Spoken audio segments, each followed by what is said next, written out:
Stage presents Neil Simon's riotously funny comedy Barefoot in the Park, starring Richard Thomas and Bess Armstrong.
Telephone company. Oh, the phone. Good, come on in. That's quite a climb you got there. Yeah, it's 5 flights, if you don't count the front stoop. Oh, I counted the stoop. Paul Bratter, right? Mrs. Paul Bratter. Princess phone. The little one that lights up in beige? The little one that lights up in beige. Oh. Would you like a glass of water? Please. I'd offer you soda or beer, but we haven't got anything yet. Oh, no, a glass of water's fine. Except we haven't got a glass either. Oh, see, nothing's arrived yet. You could put your head under and just slurp. I'm okay. Just a little out of shape.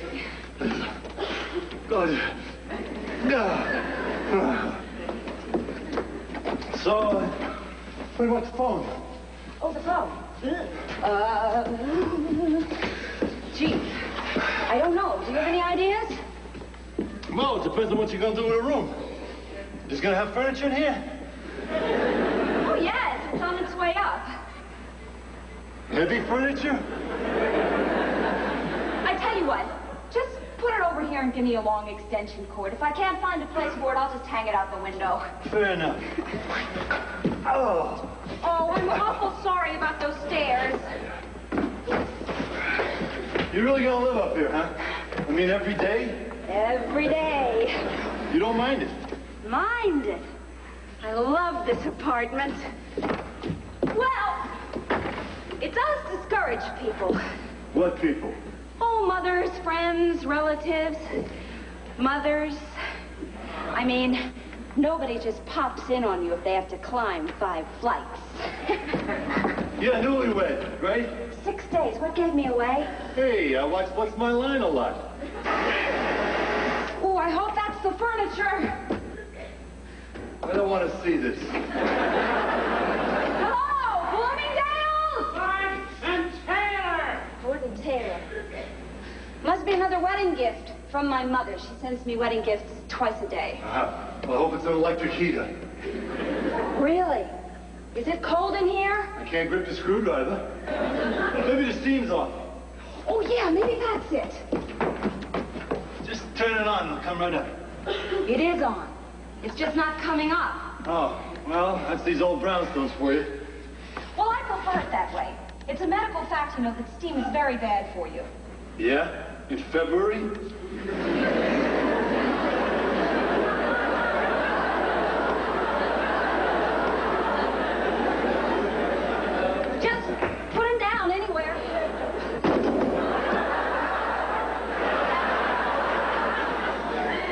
I know. What's this? I think he wants you to sign it. Oh, yeah, okay. There you go. Oh, hold on. There you are. Are you going to be all right? It's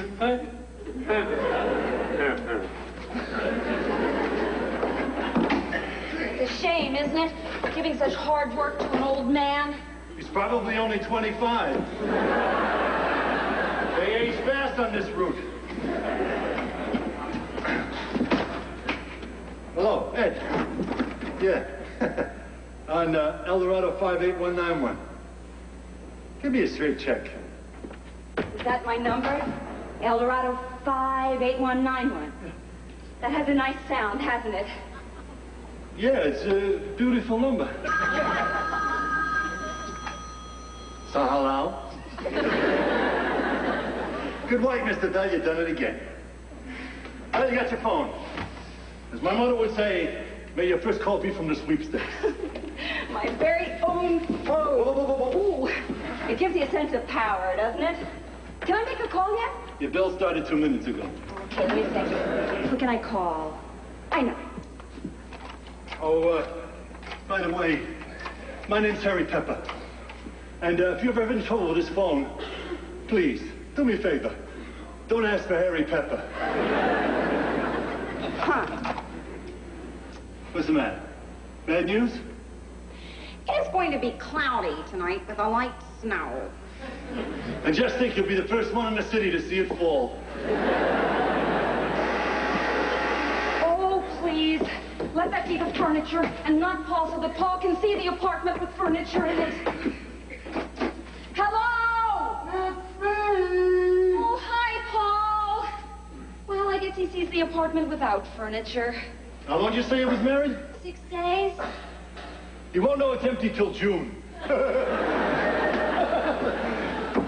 Well, Eldorado 58191, you have a nice marriage. And may you soon have many extensions. Oh, jeez.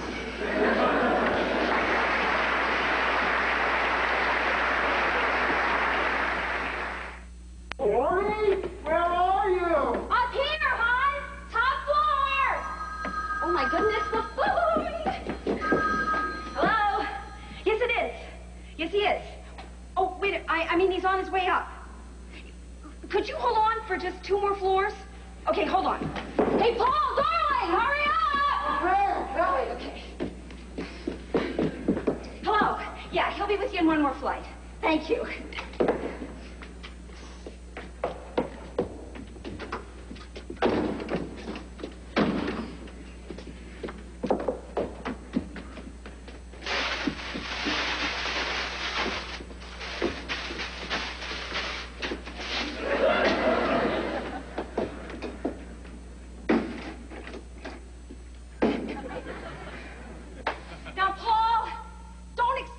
Because the furniture didn't get here yet, and the paint didn't turn out exactly right, but I think it's going to be just beautiful.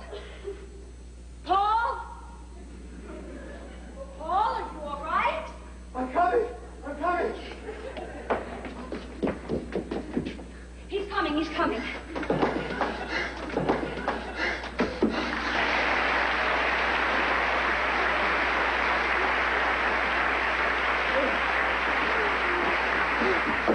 Hi, sweetheart.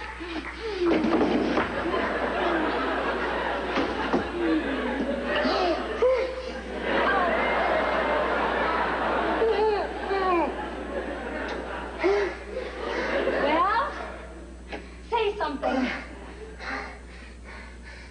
It's 6 flights. Did you know it's 6 flights? Oh. It isn't. It's 5. What's that big thing hanging outside the building? It's not a flight. It's a stoop. It may look like a stoop, but it climbs like a flight. Is that all you have to say? I didn't think I'd get that much out. It didn't seem like 6 flights when I first saw the apartment. Why is that? That's because you didn't see the apartment. Don't you remember the woman wasn't home? You saw the 3rd floor apartment. Yeah, that's why. You don't like it. You really don't like it. Oh, I do like it. I'm just waiting for my eyes to clear first. I expected you to walk in here and say, wow. I will. Okay.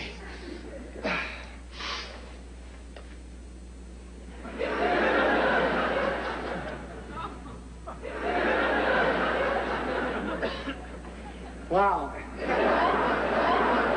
Oh, Paul. It'll be beautiful, I promise you. You just came home too soon. Oh. You know, I missed you. You did? Right in the middle of the Monday morning conference, I began to feel sexy. Ooh, that's marvelous. Oh, boy. Let's take a cab back to the plaza. We still got an hour till checkout time. We can't. We took a towel and 2 ashtrays. We're hot. My gosh, you still love me. After 6 days at the plaza, what's the trick? But that was the honeymoon. Now we're on a regular schedule. So I thought you'd come home tonight and we'd shake hands and start the marriage.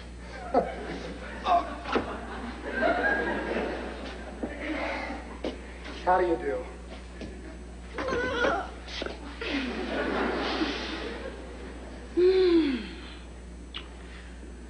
Now it's my turn to say wow. For a lawyer, you're some good kisser. For a kisser, I'm some good lawyer. What does that mean? Did something happen? Is there something wonderful? Come on, for Pete's sake, tell me. I'm not positive yet. The office is supposed to call and let me know in 5 minutes. Oh, they called. What? Well, I mean, they're calling. When? Well, now, they're Well, where? There, where? here. Corrie, why didn't you tell me? I forgot. You kissed me and got me all crazy. Frank? Yeah, yes. Listen, what did Marshall... Oh, very funny. For a liar, I'm some good kisser. Come on, tell me. Well? You're kidding. The whole thing? Oh, Frank, baby, I love you. Oh, what do you mean, nervous? I passed the bar, didn't I? Yes, I'll go over everything tonight. I'll meet you in Shraps at 8 o'clock in the morning. We'll go over the briefs together. Hey, what kind of a tie do I wear? I don't know. I thought maybe something flowing, like Oliver Wendell Holmes. Right. Did you hear? What about tonight? I've got to be in court tomorrow. I've got my first case. Well, what about tonight? I have to work tonight. Marshall has got to be in Washington tomorrow, and he wants me to take over with Frank, but it's really my case. Oh, Corrie, baby, I'm going to be a lawyer. Oh, that's wonderful. But I thought we were going to spend the night together. Oh, we'll spend tomorrow night together. I hope I brought those affidavits. I brought a black nightgown. Marshall had everything laid out when I was at the office. It looked simple enough. A furrier is suing a woman for non-payment of bills. Then I was going to cook you spaghetti with the white clam sauce. In a bikini. We're representing the furrier. He made 4 specially tailored coats for a woman living on Park Avenue. Now she doesn't want the coats. Then I found this great thing on 8th Street. It's a crossword puzzle with 30 words. The furrier can't get rid of the coats. She's only 4'8". He'd have to sell them to a rich little girl. Then I thought I'd turn on a record and do an authentic Cambodian fertility dance. Only problem was he didn't have a signed contract.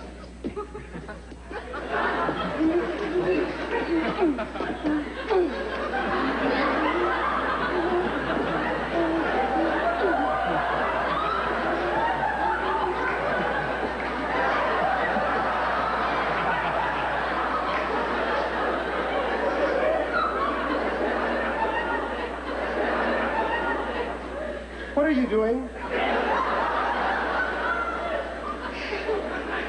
I'm trying to get you all hot and bothered, and you're summing up for the jury. This whole marriage is over. Corrie, honey, I'm sorry. I guess I'm pretty excited. You want me to be rich and famous, don't you? During the day. At night, I want you to be here and sexy. I will. Just as soon as Birnbaum versus Gump is over. I'll tell you what. Tomorrow night is your night. We'll do whatever you want. Something wild, insane, and crazy? I promise. Like what? Well, I'll come home early and we'll wallpaper each other. Oh, Paul, that's wonderful.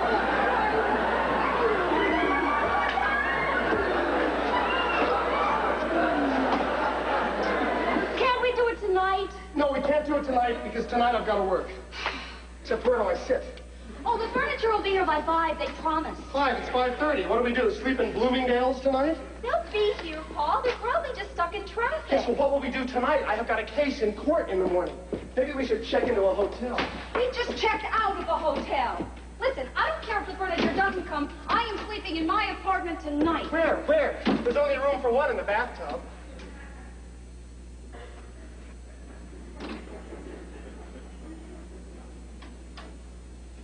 Where's the bathtub?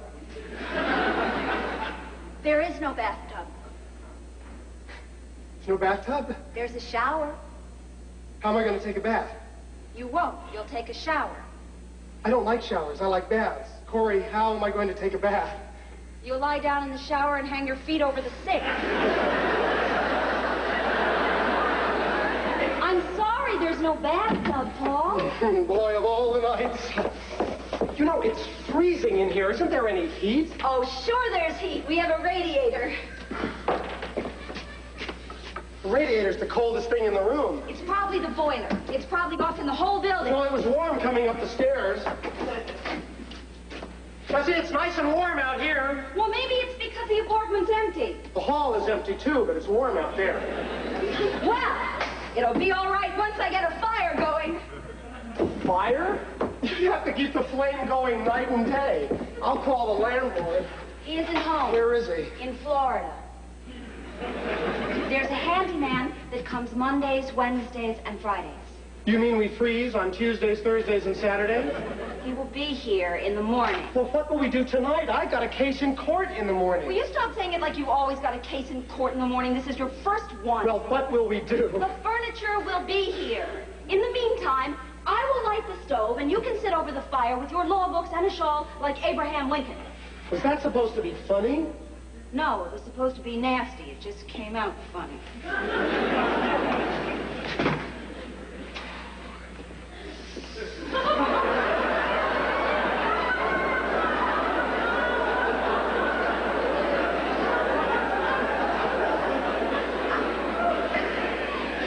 What are you doing? I'm checking to see if the windows are closed. They're closed. I looked. And why is it windy in here? I don't feel a draft. I didn't say draft. I said wind. There's a brisk northeasterly wind blowing in this room. You don't have to get sarcastic, Paul. I am not getting sarcastic. I'm getting chapped lips. Well, how can there be wind in a closed room? How's this for an answer? There's a hole in the skylight. Gee, I never saw that before. Did you? I didn't see the apartment before. Now, Paul, don't get upset. I'm sure it'll be fixed. And we could plug it up with something for tonight. How? How? That's 20 feet high. You'd have to fly over in a plane and drop something in. Well, it's only for one night. And it's not that cold. In February? Do you know what it's like in February at 3 o'clock in the morning? Ice cold freezing. It's not going to be freezing. I called the Weather Bureau. It's going to be cloudy tonight with the lights... What? What? A light what? Snow. Snow? It's gonna snow tonight in here? They're wrong as often as they're right. I am going to be shoveling snow in my own living room. It's a little hole. With that wind, it could blow 6-foot drifts in the bathroom. Corrie, I don't understand how you can be so calm about this. Well, what is it that you want me to do? Go to pieces like me. It's only natural. I've got a better one. I'll keep you warm. And there's no charge for electricity.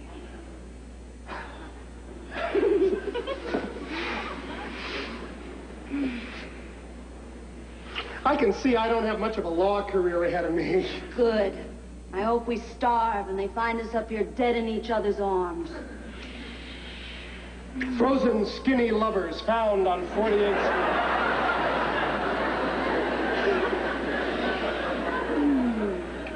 Are we in love again? We're in love again.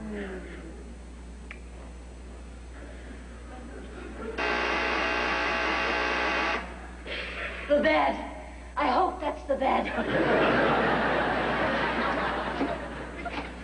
Hello, Bloomingdale's? What's wrong? Please let that be a woman delivering the furniture. A woman? But it's my mother. Your mother now? She couldn't wait just one more day. No, Corrie, you gotta get rid of her. I've got a case in court tomorrow. It's ugly in here without furniture, isn't it? She's just gonna hate it, won't she? Corrie, where are you? Up here, Mother! Top floor! How am I gonna work tonight? She'll think that this is the way we're gonna live, like gypsies in an empty store. Maybe I ought to sleep at the office. She will freeze to death. She will sit there in her fur coat and freeze to death. I don't get you, Corrie. 5 minutes ago, this was the Garden of Eden. Now it's suddenly Cannery Row. She doesn't understand, Paul. She has a different set of values. She's practical. She's not young like us. Well, I'm 26 and cold as hell.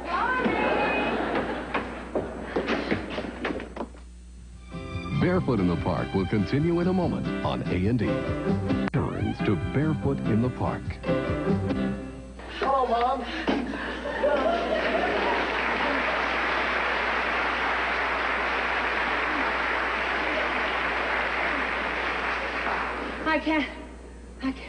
I can't breathe. Take it easy, Mom.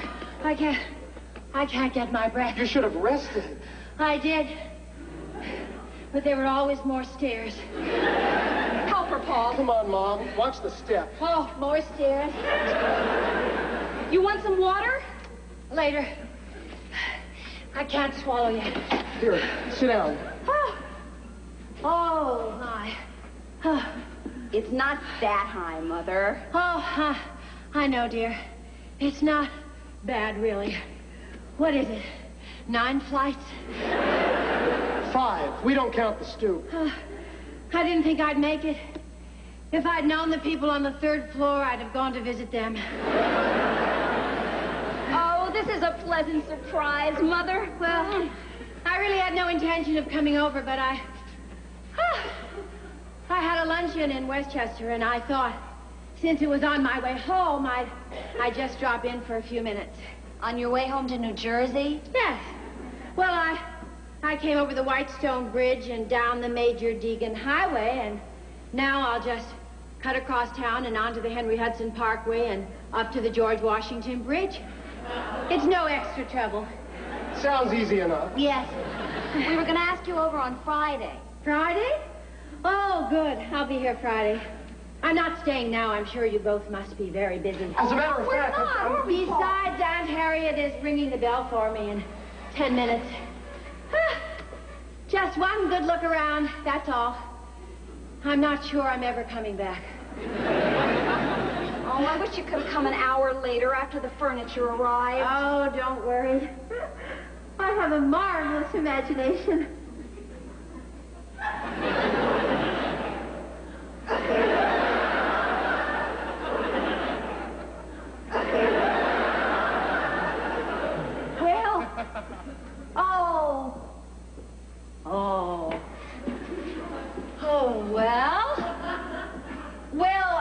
Corrie, it's, beautiful.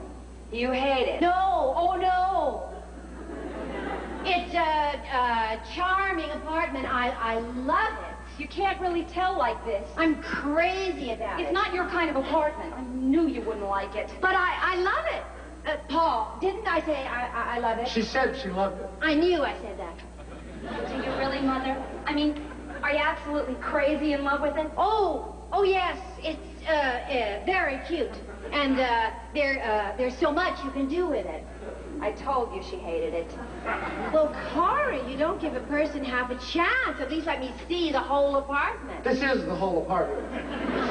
It's a nice, large room. There's a bedroom. Oh, where? One flight up. It's 4 little steps. See? 1, 2, 3, 4. Oh, split level. And where's the bedroom? Through there? No, in there. That's the bedroom. It's really just a dressing room, but I'm going to use it as a bedroom. Oh, that's a good idea. And you can just put a bed in there. That's right. How? It'll fit. I measured the room. A double bed? No, an oversized single. Oh, they're nice. And where will Paul sleep? With me. In an oversized single? I'm sure you'll be comfortable. I'm positive. It's a wonderful idea. Very clever. Thank you. Except that you can't get to the closet. Yes, you can. Without climbing over the bed? No, you have to climb over the bed. That's a good idea. Well, everything's just temporary.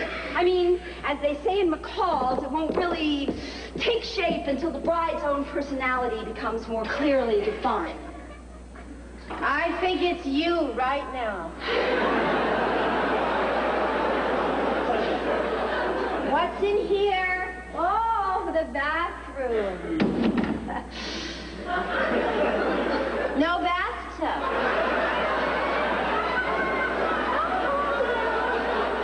You really have quite a lot for one room. And where's the kitchen? Oh, there it is. Very cozy. I suppose you'll eat out a lot the first year. We're never eating out. It's big enough to make spaghetti and things. What things? It's a dish I make called Things. Honestly, Mother, we won't starve. I know, dear. I feel chilly. Is there a draft in here? Stand over here, Mom. What you need is a drink. Paul, why don't you run down and get some scotch? Now? Oh, no, not for me. I'll be leaving in a few minutes. Oh, she's leaving in a few minutes. She can stay for one drink. There really is so much you can do in here. There's lots of wall space. Well, what color are you going to paint it? It's painted. It's very attractive. Well, nearly 6. Oh, I've got to go. Not before you have a drink. Will you get the scotch? Well, I suppose I could stay for just one drink. Good. I'll get the scotch. Button up, dear. It's cold out. I've noticed that. Oh, get some cheese. Paul! Paul! Woo-hoo!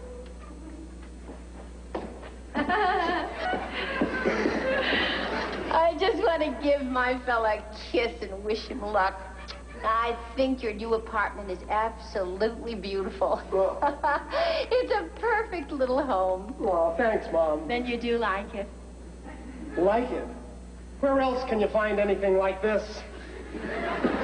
For $75.63 a month.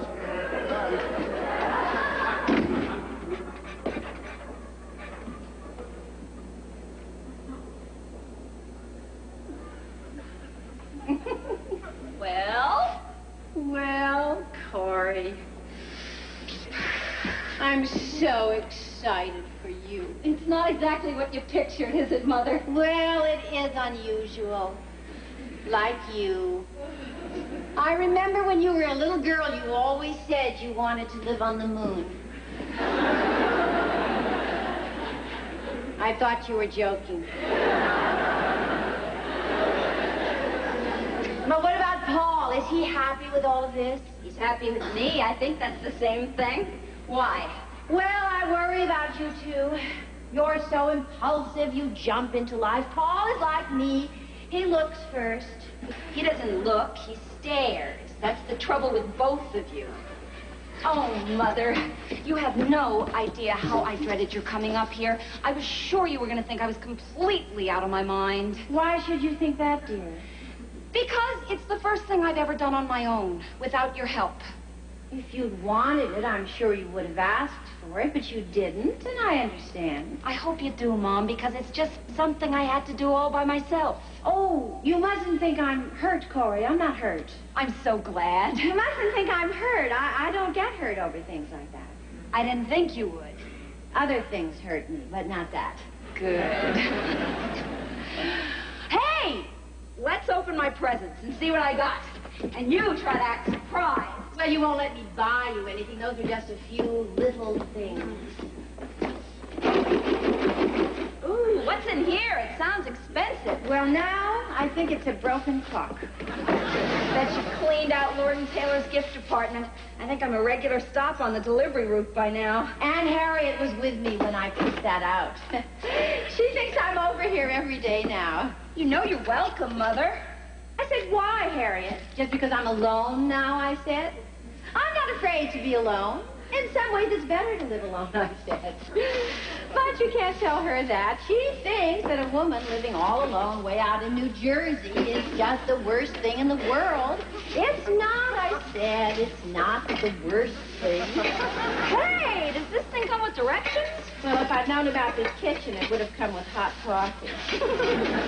Oh, Mother, you're an absolute angel. But you gotta stop buying me things. This is getting embarrassing. If you keep it up, I'm gonna have to open a discount house. It's my pleasure, Corrie. It's a mother's greatest joy to be able to buy gifts for her daughter when she gets married. You'll see someday. I just hope your daughter doesn't deprive you of that pleasure. I'm not depriving you. I didn't say you were. Yes, you did. Then why are you? Because I think you should spend the money on yourself. That's why. Myself? What does a woman like me need, living all alone way out in New Jersey? It's only been 6 days, and you're just 5 minutes from the city. Who can get through that traffic in 5 minutes? Then why don't you move into New York? Where? Where would I live? I don't know where you'd live. The point is, you gotta start living for yourself now. Oh, Mother. The whole world has just opened up to you. Why don't you travel? You've got the time, the luggage. All you need are the shots. Travel? Do you think it's easy for a woman of my age to travel alone? You need people. I read a story in the Times. There was a middle-aged woman traveling alone who fell off the deck of a ship. They never discovered it till they got to France. I promise you, Mother, if you fell off the deck of a ship, someone would know about it. I thought maybe I might get myself a job. Hey, that's a great idea. What would I do? I don't know. What would you like to do? I'd like to be a grandmother. I think that would be nice. A grandmother. What's your rush? You know, underneath that army uniform, you're still a young, vital woman. You know what I think you really need? Yes, and I don't want to hear it. Because you're afraid to hear the truth. It's not the truth I'm afraid of hearing. It's the word you're going to use. You're darn right I'm going to use that word. It's love. Oh. Thank you. A week ago, I didn't even know what it meant. And then I checked into the Plaza Hotel for 6 wonderful days. And do you know what happened to me there? I promised myself I wouldn't ask. I found love. Spiritual, emotional, and physical love, and I don't think anyone on earth should be without it. I'm not. I have you. I'm not talking about that kind of love. I'm talking about... I know what you're talking about. Well, don't you want to discuss it? Not with you in the room.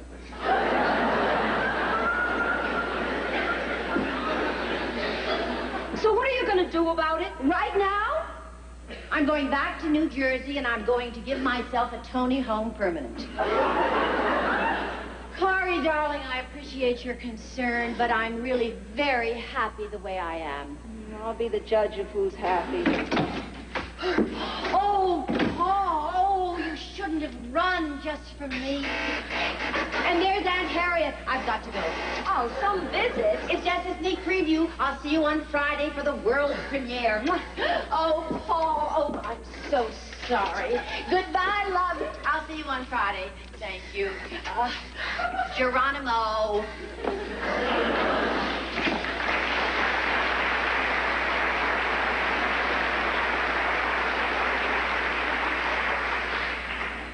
What is it?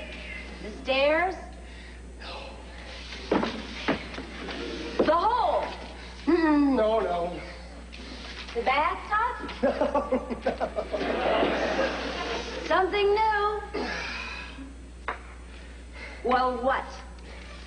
Guess. Oh, Paul, I can't guess. Tell me. Oh, come on, Corrie. Take a wild stab at it. Try something like all the neighbors are crazy. Are all the neighbors crazy? I just had an interesting conversation with a man down in the liquor store. Do you know, we have some of the greatest weirdos in the country right here in this house. Like who? Well, like to begin with, in apartment 1C are the Boscos. Mr. and Mrs. J. Bosco. Who are they? Mr. and Mrs. J. Bosco are a lovely young couple who just happen to be of the same sex. And no one seems to know which one that is.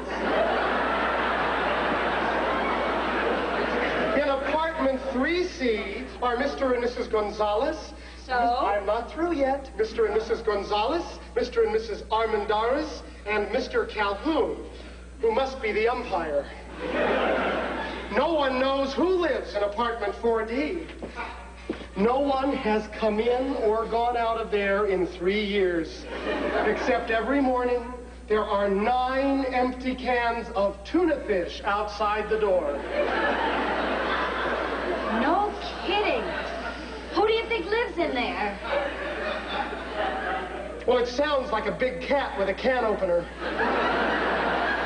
And there are 1 or 2 normal couples in the building, but at this rent, we are not one of them. Well, you have to pay for all this color and charm. Well, if you figure it that way, we're getting a bargain. Oh, yes, I almost forgot. Mr. Velasco, Victor Velasco. He lives in apartment 6A. Where's 6A? On the roof? Attic. It's an attic. He also skis and climbs mountains. He's 59 years old, and he's known as the Bluebeard of 48th Street. What does that mean? Well, it either means he's a practicing girl attacker, or else he's an old man with a blue beard. I'll say this, Corrie, it's not going to be a dull 2 years. Where are you going? I am going to stand in my bedroom and work. I have got to pay for all this color and charm. If anything comes up, like the furniture or the heat, let me know. Just let me know.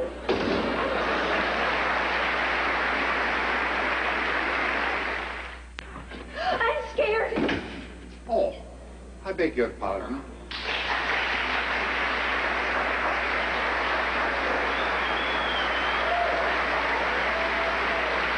I hope I'm not disturbing you. I don't usually do this sort of thing, but I find myself in a rather embarrassing position, and I could use your help. My name is Velasco, Victor Velasco. Oh, yes. You live in the attic. Yes, that's right. Have we met? No, not yet. Oh, well, you see, I want to use your bedroom. My bedroom? Yes, I can't get into my apartment. I want to use your window. I'll just crawl out along that ledge. Oh, did you lose your key? No, I have my key. I lost my money. I'm 4 months behind in my rent. Gee, that's too bad. I mean, it's right in the middle of winter. Well, you will discover as time goes by in this middle-income prison camp that we have a rat fig for a landlord. You don't have any hot coffee, do you? I'd be happy to pay you for it. No, I'm afraid not. We just moved in. Oh, really? What are you, a folk singer? No, a wife. They haven't delivered our furniture yet. You know, of course, that you are unbearably pretty. What's your name? Corrie? Mrs. Corie Bratter. Well, you are still unbearably pretty. I may fall in love with you by 7 o'clock. Oh, I see the rat fink has left that hole in the skyline. Oh, yes, we just noticed that. But he'll fix it, won't he? Well, I wouldn't count on it. My bathtub has been running since 1949. Tell me, does your husband work during the day? Yes, why? Oh, it's just that I'm at home during the day, and I like to find out what my odds are. Am I making you nervous? Very nervous. Good. Once a month, I try to make a pretty young girl nervous, just to keep my ego from going out. But I save you a lot of anguish. I'm 57 years old and a thoroughly nice fellow. Except I heard you were 59 years old. And if you're knocking off 2 years, I'm nervous all over again. Not only pretty, but bright. I wish I were 10 years older. Older? Yes, dirty old men seem to get away with a lot more. I'm still at the awkward stage. Tell me, how long have you been married? 6 days. In love? Oh, very much. Damn. What's wrong? Well, under the present state of my financial duress, I was hoping to be invited down soon for a free meal. But with newlyweds, I could starve to death. Oh, well, we'd be glad to have you to dinner just as soon as we get fixed up. Now, I hate generalizations. When? When? How about Friday? Perfect. I'll be famished. I hadn't planned on eating then. Oh, no. Wait a second, I can't. Friday night, my mother...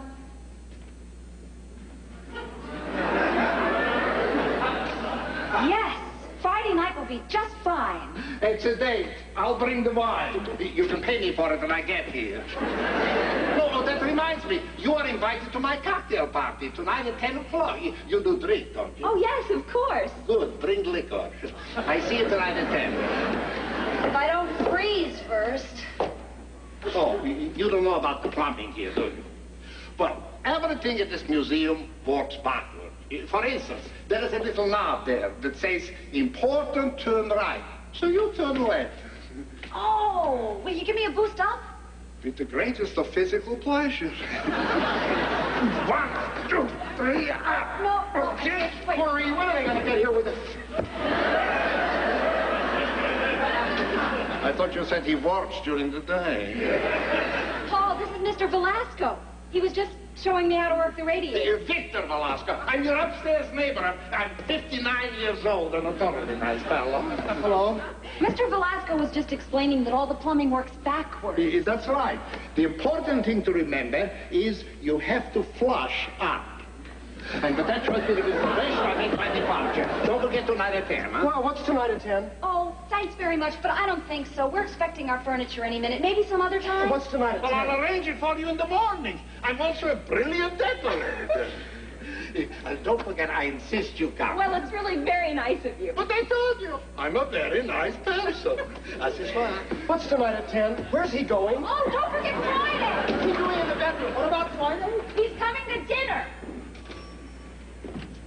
Hello, operator? Corrie, that nut went out the window. I'm calling West Orange. Corrie, did you hear what I said? There's an old nut out on our ledge. 53422. Who are you calling? My mother. On Friday night, she's going to have dinner with that old nut. Hi, Jessie. Yeah, will you tell Mother to call me just as soon as she gets dinner?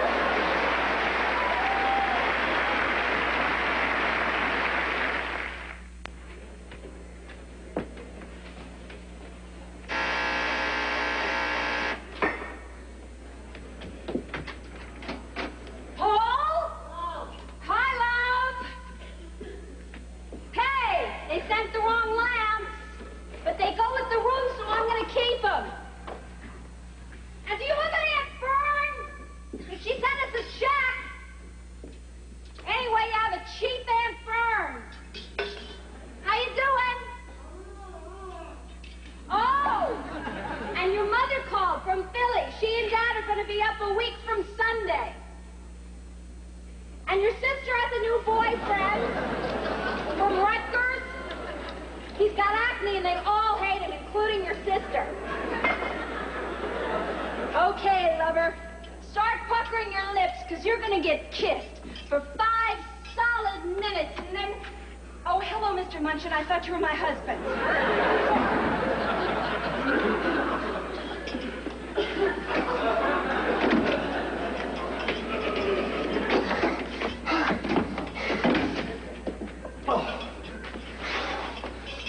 It was you. I thought I heard your voice. Mr. Munchin and I came in together.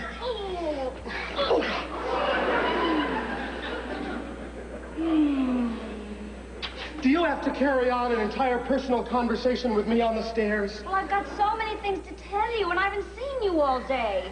And it takes you so long to get up. Everyone knows the intimate details of our life. I ring the bell and suddenly we're on the air. Well, tomorrow I'll yell, "Come on up, Harry, my husband isn't home."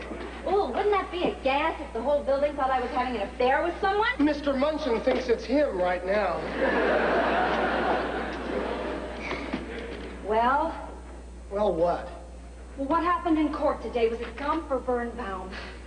Birnbaum. Oh, darling, you won! Oh, sweetheart, I'm so proud of you. Oh, darling. Aren't you happy? Birnbaum won the protection of his good name, but no damages. We were awarded 6 cents. 6 cents? That's the law. They have to award you something. The court made it 6 cents. Well, how much of that do you get? Oh, nothing. Birnbaum gets the whole 6 cents. I get a going over in the office. From now on, I get all the cases that come in for a dime or under. But you won, darling. That's all that counts. You're a good lawyer. Some lawyer. So tomorrow I go back to sharpening pencils. And tonight you're here with me. Did you miss me today? No. Why not? You called me 8 times. I don't speak to you that much when I'm home. Oh, you're grouchy. I want a divorce. I'm not grouchy. I'm tired. I had a rotten day today. I'm a little irritable and cold and grouchy. Okay, Grouch, I'll fix you a drink. I couldn't think today. I just couldn't think. Moving furniture till 3 o'clock in the morning. Mr. Velasco moved. You complained. Mr. Velasco pointed. I moved. He came in here, drank my liquor, made 3 telephone calls, and he ordered me around like I was one of the Santini brothers. Temper, temper. We're supposed to be charming tonight.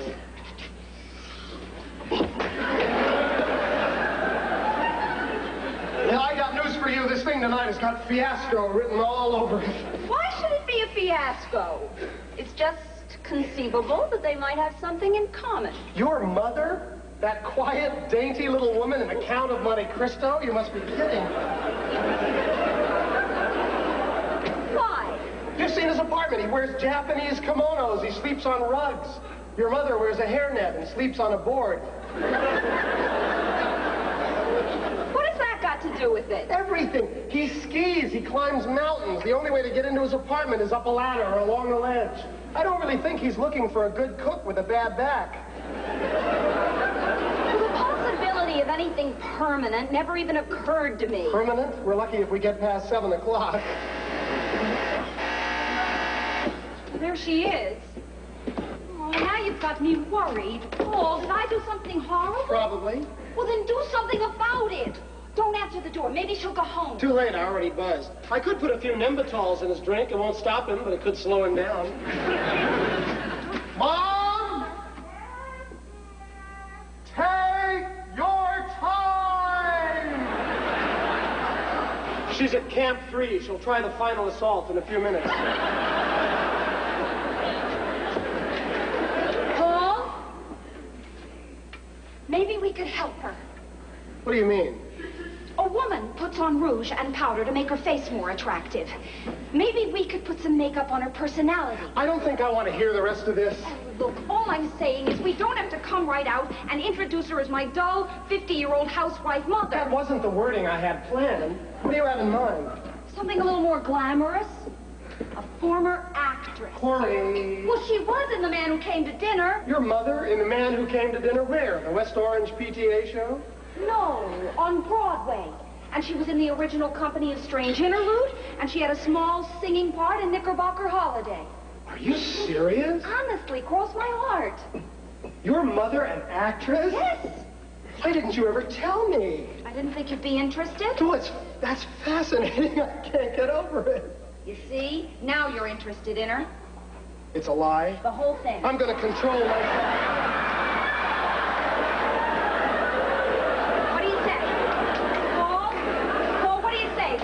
Is she an actress? No. Well, then a fashion designer, the brains behind Anne Fogarty. She's on her way up now. A mystery writer under an assumed name. Let's lend her my trench coat and say she's a private eye. You're no help. I didn't book this act. What is she going to be, Paul? She is going to be your mother, and the evening will eventually pass. It only means that the Birdman of 48th Street is not going to be your father. Hello, sweetheart. How are you? Are you all right? You want some water? Paul. In my pocketbook are some pink pills. Pink pills. Oh, I'll be all right. Just let me get my breath.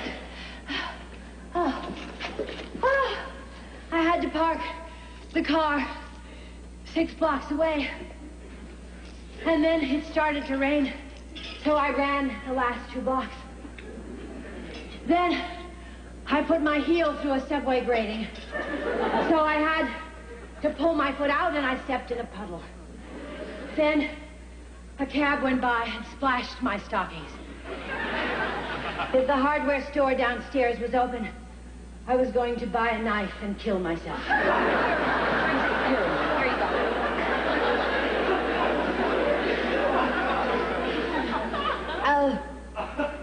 A martini to wash down a pill? It'll make you feel better. No. I had a martini at home. It made me sick. That's why I'm taking the pills. You must be exhausted.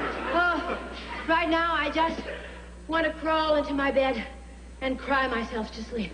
Here, Mom, have an hors d'oeuvre. Oh, no, thank you, dear. It's just blue cheese and sour cream. Oh, I wish you hadn't said that. Corrie, she doesn't feel like it. Maybe you'd like to lie down. Now? She can't lie down now. Corey's right. I can't lie down without my board. Right now, what I want to do is see the apartment. Oh, that's right. You haven't seen it with its clothes on, have you? Right. Yes.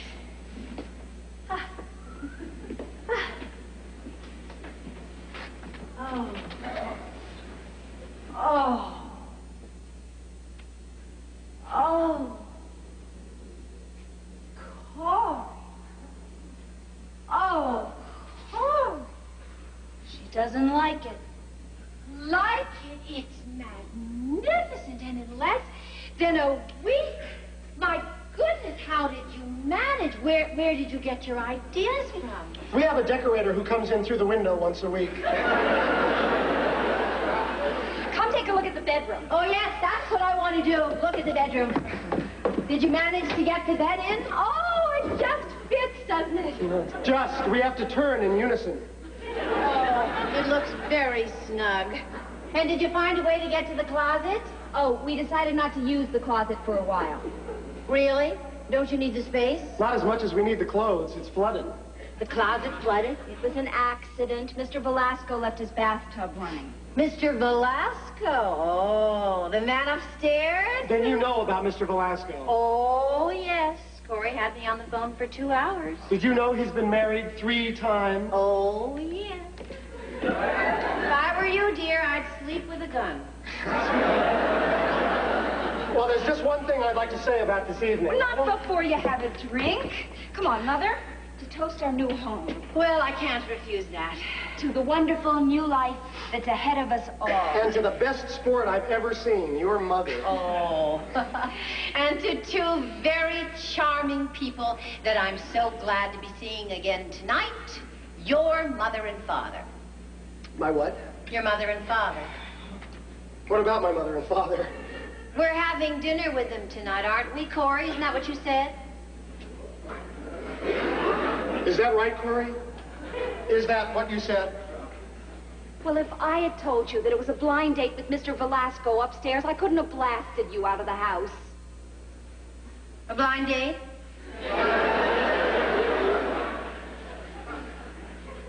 With Mr. Velasco? The man that... Oh, good God. You didn't even tell your mother? I was gonna tell her the truth. It's 1 minute to 7. That's cutting it pretty thin, isn't it? Corrie, how could you do that?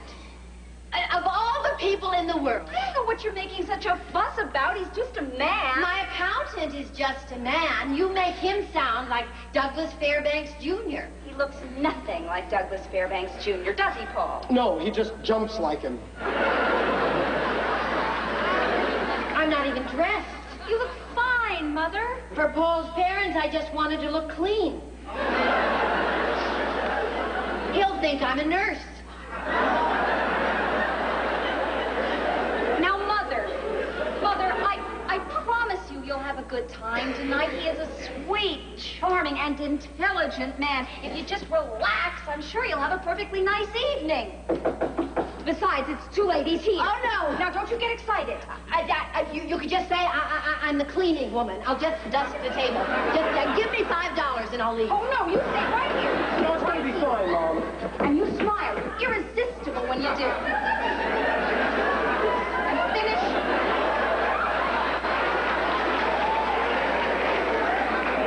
And finish your martini. Do you have a lot of these? As many as you need.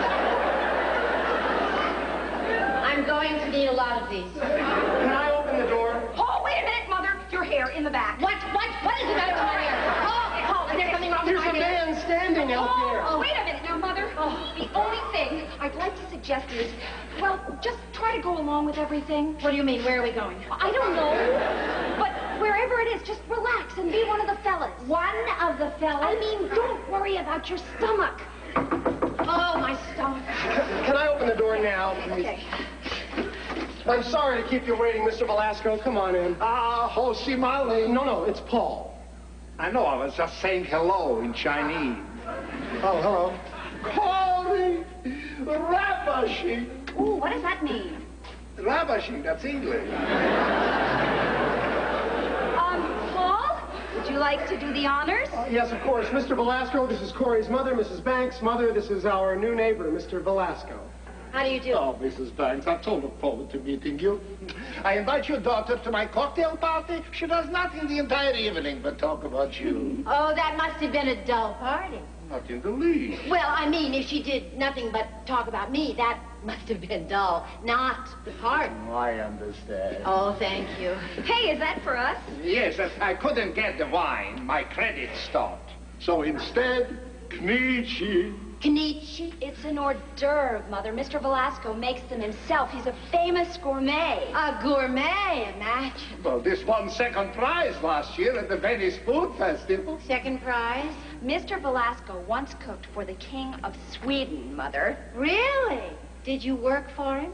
Well, no, we belong to the same club. Oh, the same club. Oh, of course. It's a gourmet society. There are 150 of us. All gourmets? That includes the King, Prince Philip, and Darryl Zanuck. Darryl Zanuck, too? We meet once every 5 years for a dinner that we cook ourselves. In 1987, we are supposed to come to my house. Oh, we have just 30 seconds left. Until what? Until they are edible. The last 15 seconds, we just let them sit there and breathe. They look marvelous. When you eat this, you know, you take a bite into history. Knichi are over 2,000 years old. Not this particular batch, of course.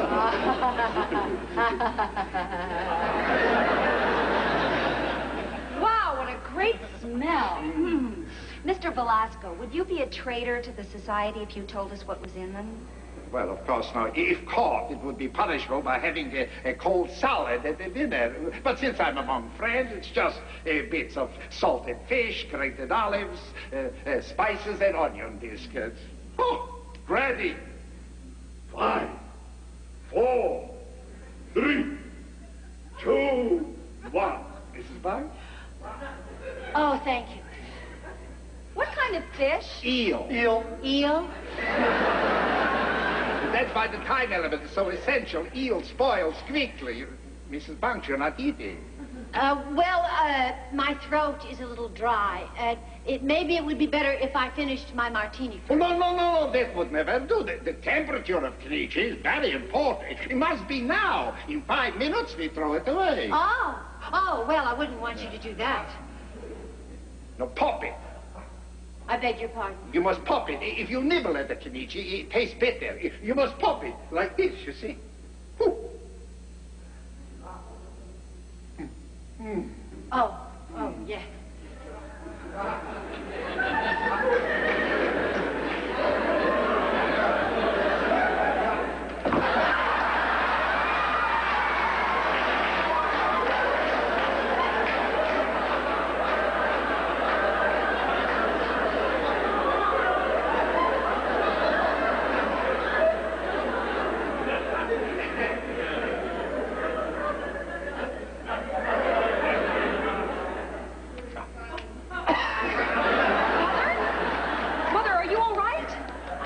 Popped it back too far. Here, Mom, drink this. Was that my martini? No, my scotch. Oh, my stomach. The trick is to pop it right to the center of the tongue. That way it gets the benefit of the entire palate. Corrie. Well, here goes. How was that? Perfect. You are the prettiest Epicurean I've ever seen. Oh, no, thank you. I have a bad arm. You can try it. You should try everything, right, Mr. Velasco? Well, as the French say, at least once.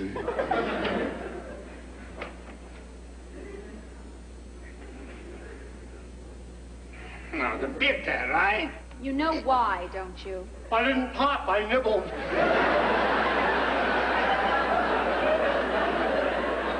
Try another one and pop it. No, thank you. I don't want to pop another one. Besides, I think we're over the 5-minute limit now anyway. Taste is something that must be cultivated. Oh, yes, I've often said that. Well, are we ready to go out to dinner? What do you mean? Are we going out? We had a fire in our stove. Oh, what happened? Nothing, we just turned it on. Mother, are you hungry? Not terribly, no. Paul, you're the host. Why don't you suggest someplace? Well, how about Marty's on 47th Street? Marty's, that barn? You get a cow and a baked potato. What kind of a suggestion is that? I'm sorry, I didn't know it was a trick question.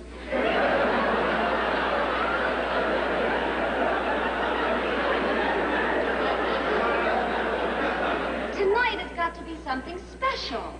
Mr. Velasco. I'll bet you know someplace that's different and unusual. Unusual?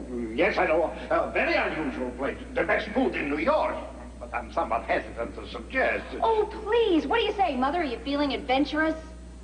Well, you know me, one of the fellas. See? We placed the evening in your hands. A delightful proposition. For dinner, we go to the Four Winds. Oh, the Chinese restaurant on 53rd Street? No, the Albanian restaurant on Staten Island. Staten Island? Oh, doesn't that sound wild, Mother? Oh, yes, wild. Oh, I love it already. Now, don't expect anything lavish in the way of decor, but ouzo will take care of the atmosphere. Who is Uzu? It's a Greek liquor, deceptively powerful. I'll allow you only one. Oh, thank you. Sounds perfect. Let's go. It'll be murder getting a cab now. Oh, I'll take care of the transportation. All you have to do is pick up the check. Mother has her car. Well, you see, my job is done. Business class? Don't you wear a coat, Mr. Velasco? Only in the winter. But it's 35. Well, at 25, I wear a coat. At 35. All right. Ready? My group stays close to me. If anybody gets lost, we meet at the United States Embassy. Stage returns to Barefoot in the Park. I won! I beat you! That was not a fair race. You tickled me. Oh, I feel good. I feel good.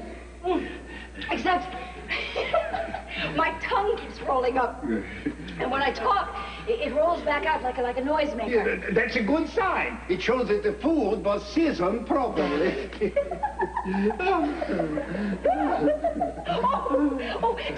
me how to say it again. Say what? Waiter, there's a fly in my soup. Oh, Pupla, circa Corrie. Okay.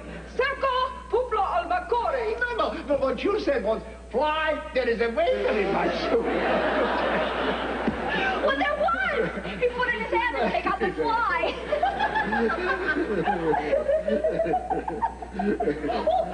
I like the singer.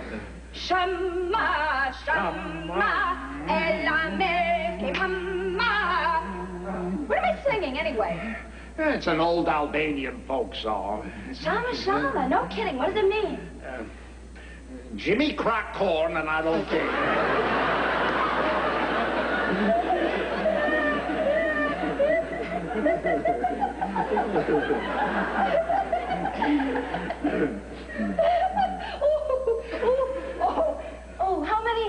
How many susus did I have? Was it 3 or 4? Oozos, 9 or 10. Then it must have been 10 because I thought it was 4.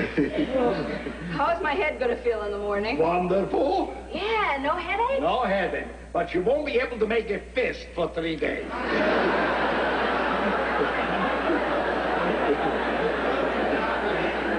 Yeah, look at that. As stiff as a board. What do they put in ouzo anyway? I think it's starch. Ah! We can play ping pong. Look at this. Doubles. There was something important we were supposed to do. What was it? What was it? Oh, we're supposed to make coffee. The coffee. Yeah. I make the coffee. Okay. What kind of coffee have you got? Instant Maxwell House? Instant coffee.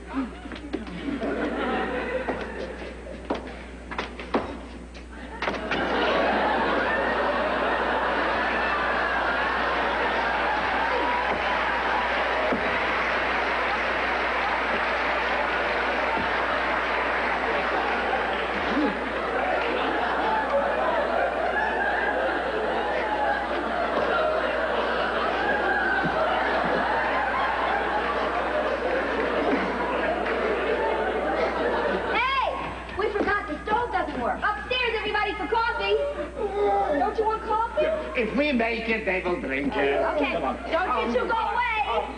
Summer.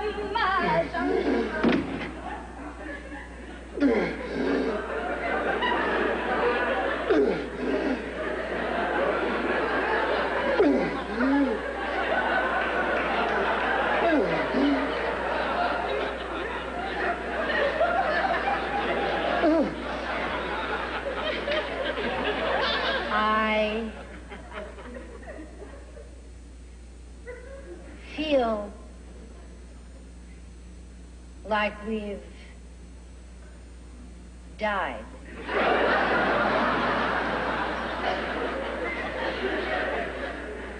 And gone to heaven. Only we had to climb up.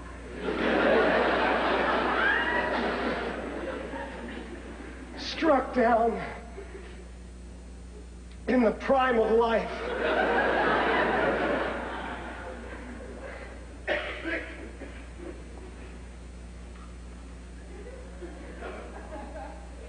I don't feel really sick.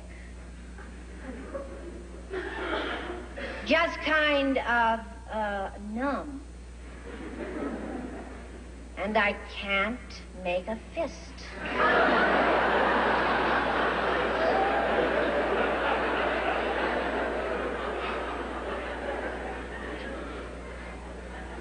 Do you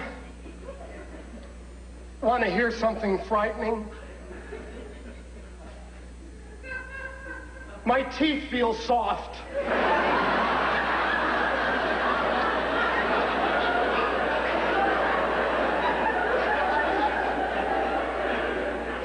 It's funny,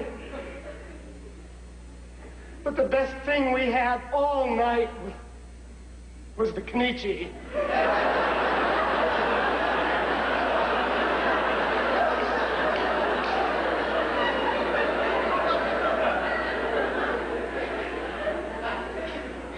Well, anyway, Corrie had a good time. Isn't she, Paul? Don't you think that Corrie had a good time, Paul? Wonderful. Oh, poor kid. It's not often we get out to Staten Island in February. She gets such a terrific kick out of living. You have to admire that. Now, don't you? Paul?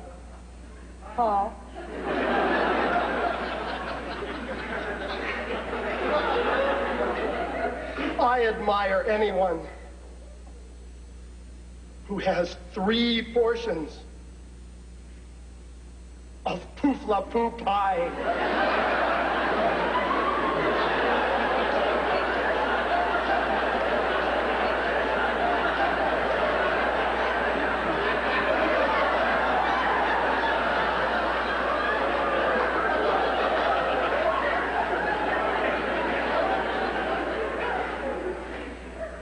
What is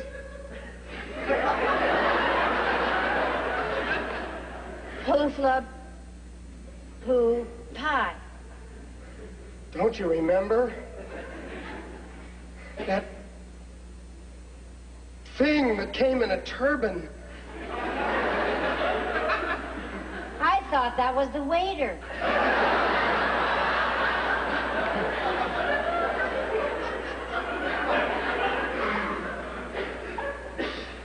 I tried, Paul, but I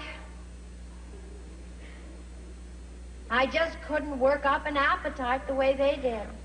Oh, no, no. Mom, you mustn't blame yourself. We're just not used to that kind of food. You just don't pick up your fork and dig into a brown salad. You have to play around with it a little while.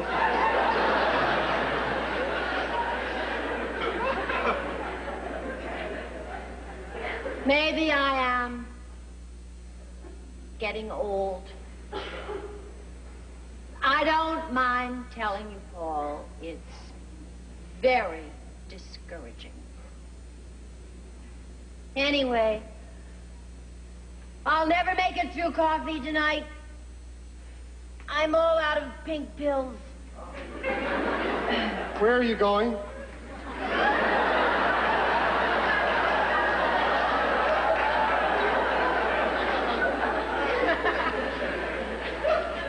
Home. I want to die in my own bed. Well, what'll I tell him? Oh, I don't know. Make up some clever little lie. Tell Corrie I'm not really her mother.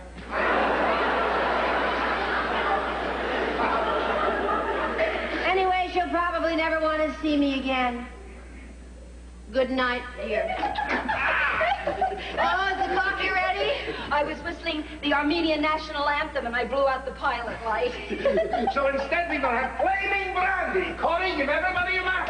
Oh, no, I'm sorry, dear. I'm afraid you'll have to excuse me. It is a little late. Mother, you're not going home. It's the shank of the evening. Well, I know, but I have a 10 o'clock dentist appointment at 9 o'clock. And it's been a very long evening. Well, what I mean is it's late, and I've had a wonderful time. I don't know what I'm saying. But, Mother... Good night, darling. I'll call you in the morning. Good night, Paul. Good night, Mr. Velasco. Good night, Paul. Good night, Corrie. Mr. Velasco, you're not going too. Well, of course. I'm driving Mrs. Box home. No! Oh, no. I mean, it's too late. Too late for what? Well, the buses, they stopped running at 2. How will you get home? Oh, why worry about that now? I'll face that problem in New Jersey. Oh, but it's a long trip. Isn't it a long trip, Corrie? Not really. It's only about 30 minutes. But it's such an inconvenience. Really, Mr. Velasco, it's very sweet of you. Victor. What? If we have to spend the rest of the evening together, it must be Victor. Oh. And I insist that the arrangement be reciprocal. What is it? What is what? Your name, Mother. It's Ethel. Oh, yes, that's right, Ethel. My name is Ethel. That's better. Are we ready, Ethel? Well, if you insist, Walter. Victor, it's Victor. Victor. Good night, Paul. Shama, Corrie. Shama. If you don't hear from us in a week, we are at the Hotel Nacional in Mexico City, room 703. Let's go, Ethel. What does he mean by that? I don't know, but I'm dying to find out. Will you call me in the morning? Yes, around 6 o'clock. How about that, mister? This is going to be a fiasco tonight. He is taking her all the way out to New Jersey at 2 o'clock in the morning. Now, that is what I call the complete gentleman.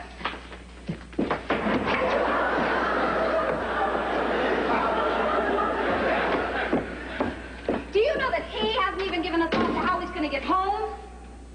Maybe he'll sleep over. Hey, Paul, you don't think that... Oh, no, not my mother. Then again, you never know. Anything can happen with the Sheik of Budapest.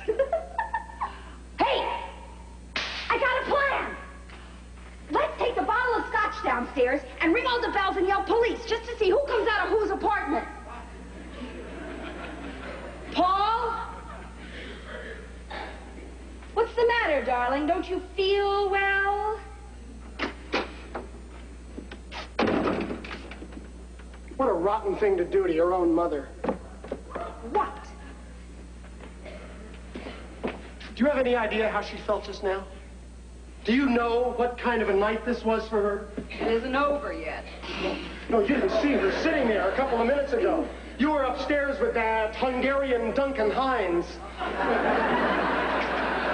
Well, she was miserable. Her face was longer than that trip we took tonight.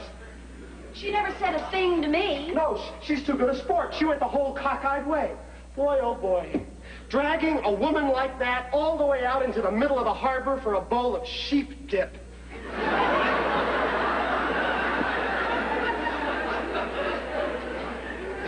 If It was Greek bean soup, and at least she tasted it. She didn't just jab at it with her knife, throwing cute little epigrams like, ho, ho, ho, I think there's someone in there. That's right. That's right. At least I was honest about it. You ate 2 bowls because you were showing off for Al Capone at the next table. What are you so angry about, Paul? I just told you, I felt terrible for your mother. Why?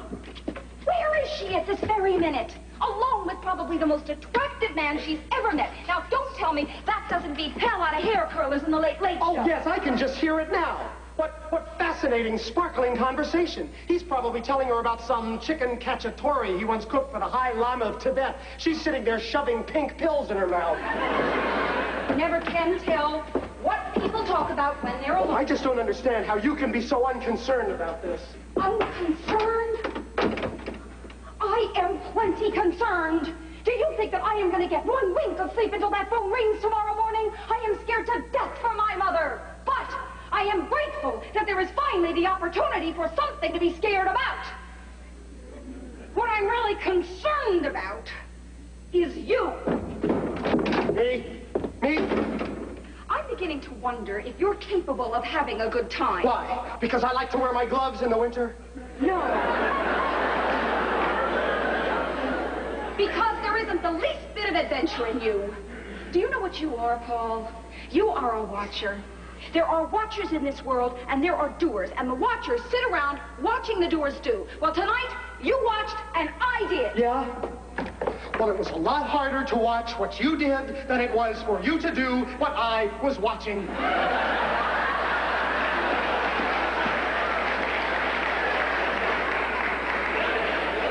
You can't even let your hair down for 1 minute. You couldn't even relax for 1 evening. Boy, Paul, sometimes you're What? A stuffed shirt? I didn't say that. That's what you're implying. That's what you're anticipating. I didn't say that you were a stuffed shirt. But you are extremely proper and dignified. I am proper and dignified when? When was I proper and dignified? All right. The other night at Delfino's, you were drunk, right? Right, I was smashed. There you are. I didn't know until you told me in the morning. You're a funny kind of drunk, Paul. You just sat there all night looking unhappy and watching your coat. I was watching my coat because I saw someone else watching my coat. Look, if you want, I'll get drunk for you sometime. I'll show you a slob make your hair stand on end. It isn't necessary. Do you know? In P.J. Clark's last New Year's Eve, I punched an old woman. Don't tell me about All right, one. Paul. Hey, wait a minute. Wait, when else? When else was I proper and dignified? Always. You're always dressed right. You always look right. You always say the right things. You're very close to being perfect. That's a rotten thing to say. Do you know that I have never seen you without a jacket? I always feel like such a slob compared to you. Before we were married, I was sure you slept with a tie. Oh, no. Just for very formal sleeps. You can't even walk into a candy store and ask the lady for a Tootsie Roll. You have to walk up to the counter and point at it and say, I'll have that thing in the brown and white wrapper. That's ridiculous. And you're not. That is just the problem. Like Thursday night. You wouldn't walk barefoot with me in Washington Square Park. Why not? Very simple answer. It was 17 degrees. Exactly. That is very sensible and logical, and it isn't any fun. Well, you know, maybe I am a little bit proper and dignified for you. Maybe you would have been happier with someone a little more colorful and flamboyant, like the geek. Well, he'd be a lot more fun than a stuffed shirt. Oh, I see. I thought you said I wasn't. Well, you are now. I am not going to listen to this. I am not going to. I have got a case in court in the morning. Where are you going? To sleep. Now? How can you sleep now? I am going to close my eyes and count Kenichis. Good night. You will not go to sleep now. We're having a fight. You have the fight. When you're through, turn off the lights. Oh, that gets me insane. You can even control your emotions. Listen, I'm just as upset as you are, but when I am hungry, I eat. When I am tired, I sleep. You eat and sleep, too. Don't deny it. I've seen you.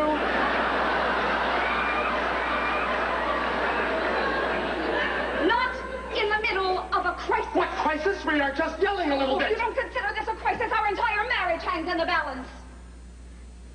It does? When did this happen? Just now. It is suddenly very clear to me, Paul, that you and I have absolutely nothing in common. Why? Because I won't walk barefoot with you in the park in winter? You haven't got a case, Corrie. Adultery, yes. Cold feet, no. Don't you oversimplify this. I am angry. Can't you see that?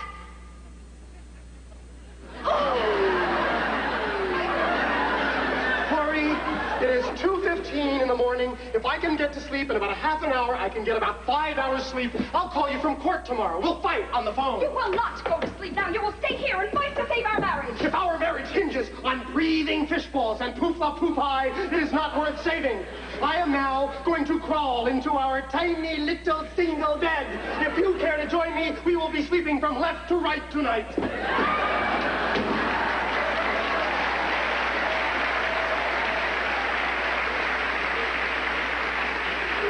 You won't discuss it. You are afraid to discuss it.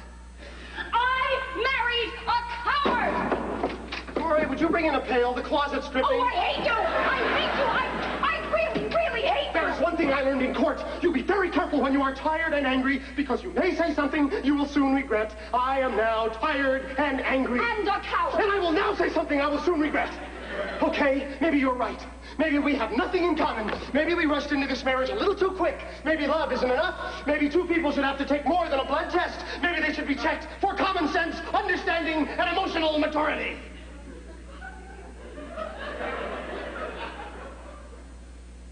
All right. Why don't you have that passed in the Supreme Court?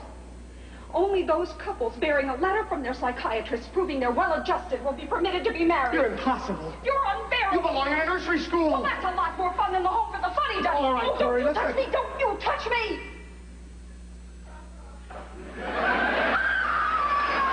Corrie, for Pete's sake, I can't be in the same room. I can't even look at you anymore. Why?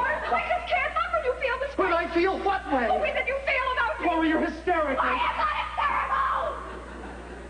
I know exactly what I'm saying, Paul. It's no good between us. It never will be again. Holy cow. I'm sorry. I don't want to cry. Oh, for Pete's sake, cry. Go on, cry. Don't you tell me when to cry. I will cry when I want to cry, and I am not going to have my cry until you are out of this apartment. What do you mean, out of this apartment? Well, you certainly don't think that we're going to live here together, do you, after tonight? Are you serious? I am dead serious. I want a divorce. A divorce? What? I'm sorry, Paul. I can't talk about this anymore. Good night. Where are you going? To bed. You can't, not now. You did before. That was the middle of a fight. This is the middle of a divorce. I can't talk to you when you're hysterical, Paul. Good night. Corrie, will you come back here? I want to know why you want a divorce. I just told you. Because you and I have absolutely nothing in common. What about those 6 days at the plaza? 6 days does not a week make. What does that mean? I don't know what it means. I just want a divorce. You know, I think you really mean it. I do. Do you mean that every time we have a little fight, you're going to want a divorce? There isn't going to be any more little fights, Paul. This is it. This is the end. Good night. Do you mean to say that Will you come back here? Why? Because I don't want to yell. All the way.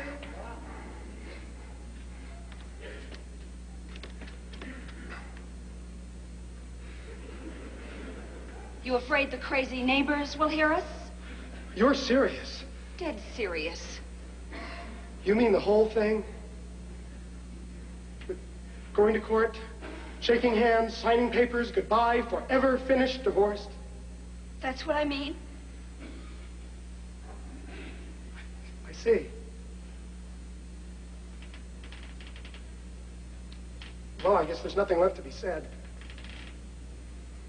I guess not. Right. Good night, Corrie. Where are you going? To bed. Don't you want to talk about it? At 2:30 in the morning. I can't sleep until this thing is settled. Well, it might take 3 months. Why don't you at least take a nap? You don't have to get snippy. Damn it, I'm sorry. When I plan vacations, I'm happy. When I plan divorces, I'm snippy. Okay. Fine. You want to plan this thing? Let's plan it. You want a quick divorce? You want a slow, painful one? I'm going to bed. You say right here, you get no divorce from me. Well, you can try acting civilized. Okay, I'll be civilized, but charm you are not going to get. Now, sit down, because there's a lot of legal and technical details to go through. Well, can't you do all that? I don't know anything about legal. Aha! Now I'm the doer, and you're the watcher. Right, Corrie? Right? Isn't that right, Corrie? So this is what you're really like. Yes! Yes!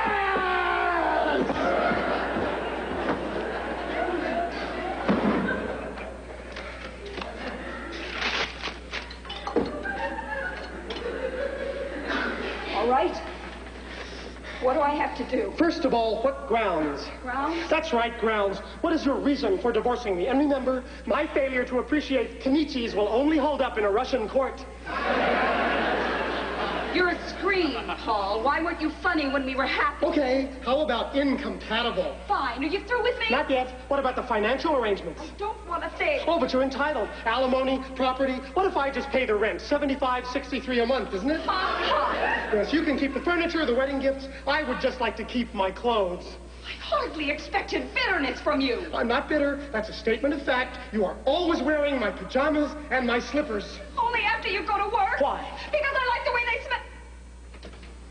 Never mind. It's stupid. I will sign over your pajamas and slippers. If you like, you can visit them once a month. Now that's bitter. You're damn right it is. You have no right to be bitter. Don't you tell me when to be bitter. Things just didn't work out. They sure as hell didn't. You can't say we didn't try. Almost 2 whole weeks. That's better than finding out in 2 Or years. 20. 50. Lucky, aren't we? We're the luckiest people in the whole world. I thought you said you weren't going to cry. Well, I am. I am going to have the biggest cry I ever had in my life, and I am going to enjoy myself, because I am going to cry so loud that I am going to keep you awake all night long. Turns to Barefoot in the Park. Oh, hi. Hello again. How have you been? Oh, fine. Fine, thanks. Good. Our phone is out of order. I know. I won't be here for a social call. Well, come on in. Oh. Hey. Not bad. Not bad at all. You did a real nice job. Not bad. Thank you. Do you know anyone who might want to rent it? You moving already? I'm looking for a smaller place. Smaller than this? They're not easy to find. I'll find one. Well, let's see what the trouble is.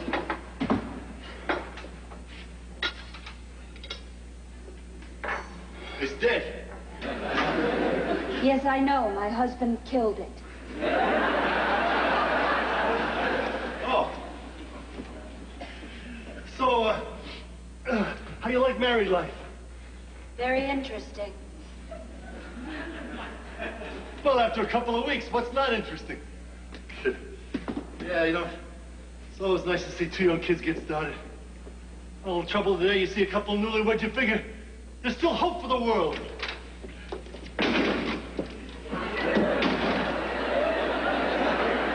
Who's that? Him. Your husband? I suppose so. I wasn't looking. Dinner is served.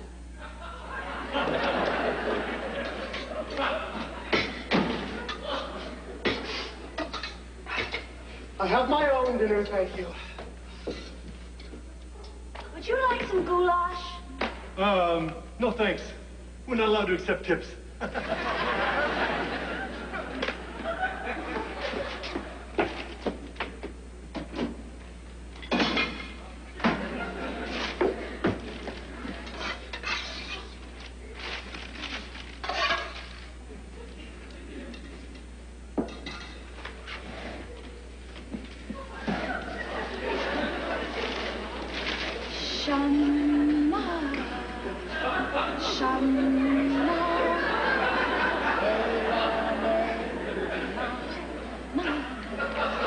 I'll be out of here as fast as I can.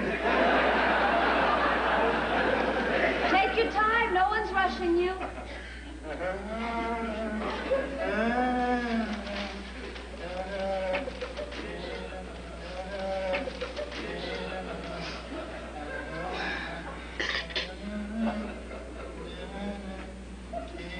Is there any beer in the house?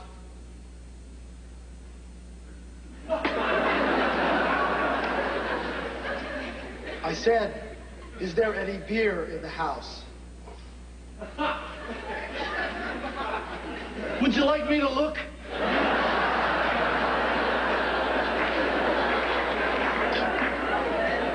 There's no beer in the house.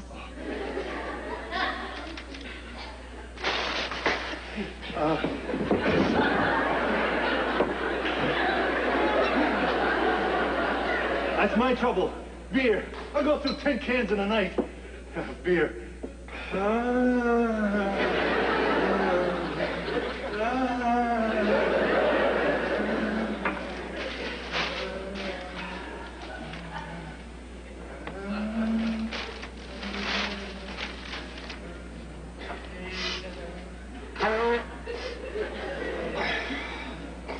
My laundry come back today? Good. What does that mean? It meant your laundry came back today. They stuffed your shirts beautifully.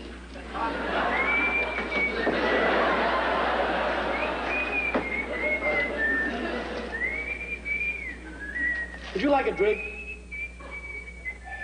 I said, would you like a drink? Who? You. Me? Yes. Oh, no. Right. One more little screw here should do it. There, I'm finished. That didn't take too long, did it? Oh, no, thank you very much. Oh, listen, AT&T's pleasure.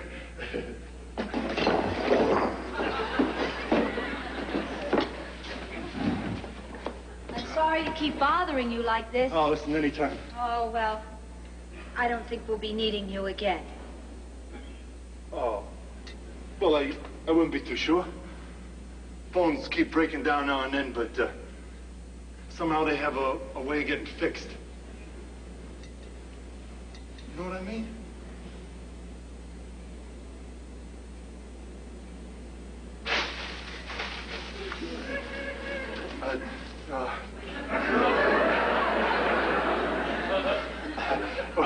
Well, bye.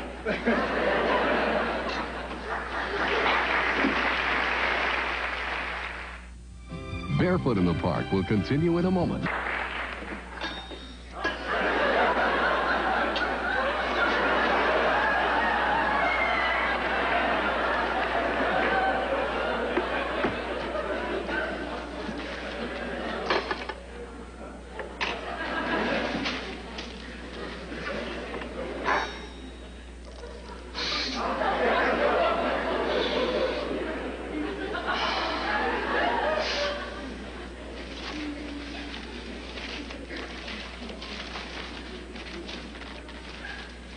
Are you going to stay here again tonight? I haven't found a room yet. You've had all day to look. I've been very busy all day. I work during the day, you know. You could look during your lunch hour. I eat during my lunch hour. I look during my looking hour. You could look tonight. I intended to, but I'm coming down with a cold. I thought I'd just take a couple of aspirins and get right into the sofa. I'm sure you could find some place. Why don't you sleep at your club? It's not that kind of a club. It's a locker room with a handball court. To sleep there, I'd have to keep winning the serve. But does it really bother you if I stay here another couple of days? It's your apartment, too. Get out whenever you want to get out.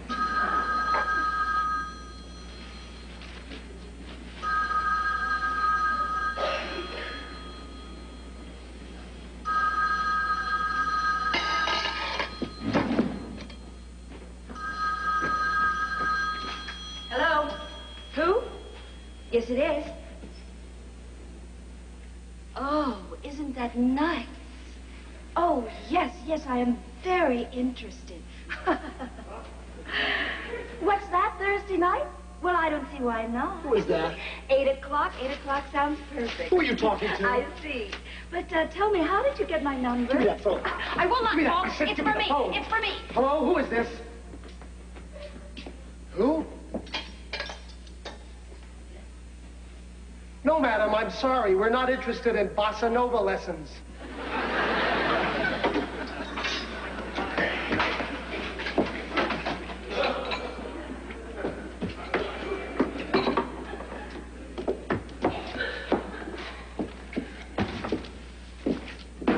I'm glad we didn't have any children, because you're a crazy lady. I will go where I want, and I will do what I want, and I am not gonna stay in this house at night as long as you're here. I see. All right, when would you like me out? I want you out now, tonight. Okay, fine. I will be out of here in exactly 5 minutes. Is that soon enough for you? Not if you can make it 2. You just can't wait, can you? You cannot wait until I am gone and out of your life. Right. When do I get it? Get what? My divorce. When do I get my divorce? How should I know? They didn't even send us our marriage license yet. I'll get your jockey shorts. You can leave the suits. I'll pick them up in the spring when they're dry. Well, you better ring the bell, because tomorrow I'm getting a big dog. A dog? Oh, fine. Now you'll have someone to walk barefoot in the park with.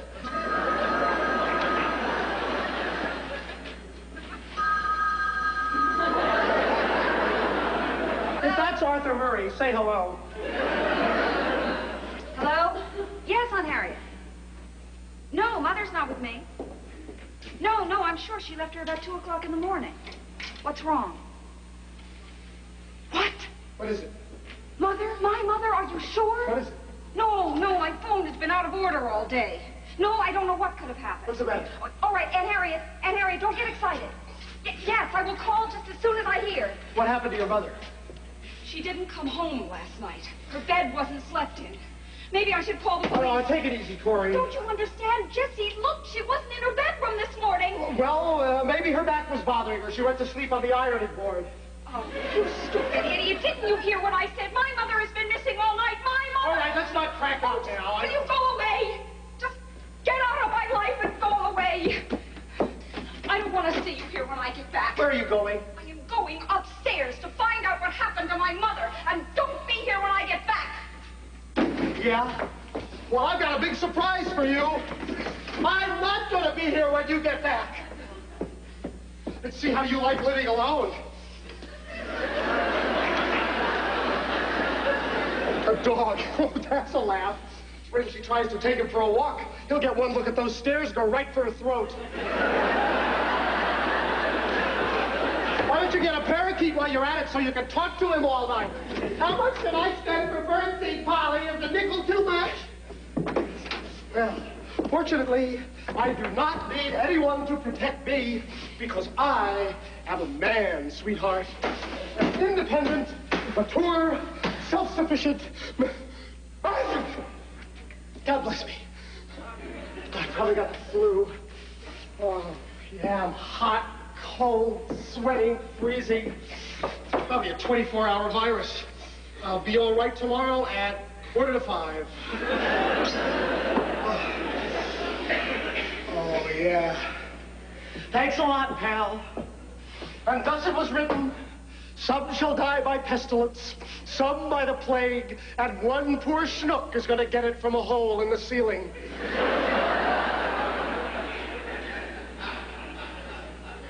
Oh, well, I guess that's it. Goodbye, leaky closet. Goodbye, no bathtub. Goodbye, hole. Goodbye, 6 flights. Goodbye, Corrie. Don't I get a goodbye? According to the law, I'm entitled to a goodbye. Goodbye.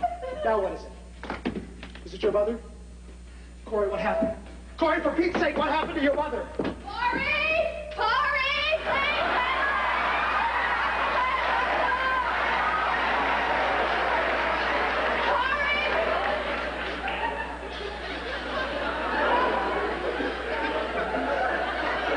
Good morning, Paul.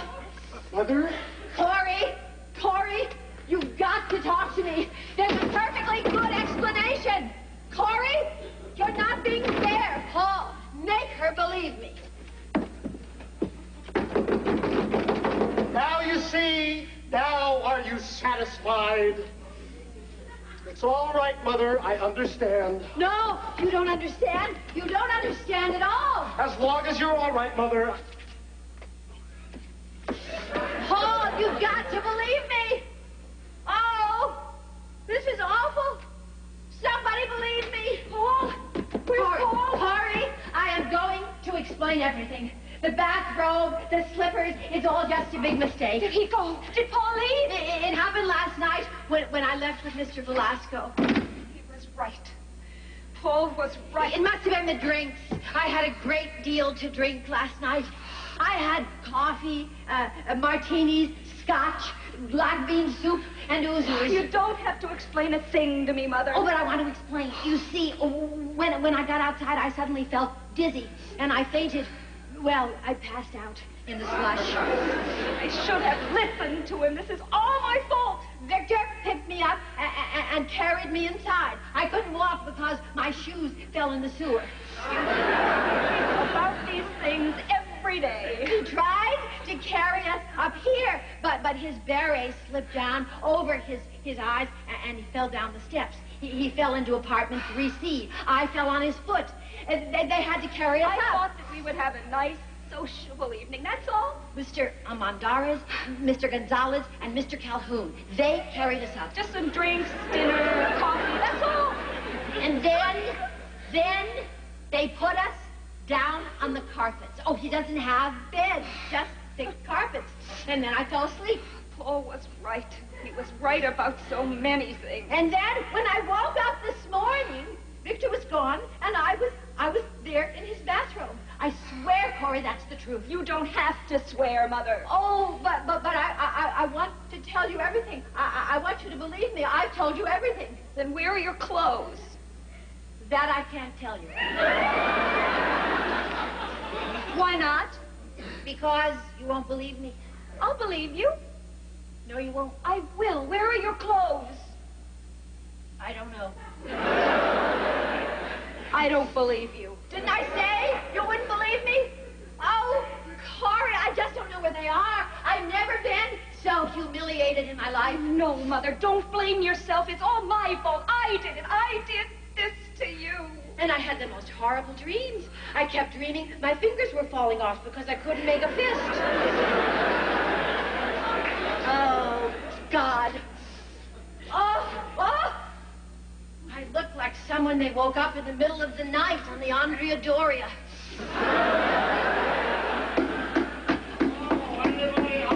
That's him. Don't let him in, Corrie, please. I couldn't face him now. Not in his bathrobe. All right, Mother. I'll handle this. You go in the bedroom. Tell him I'm not here. Tell him anything.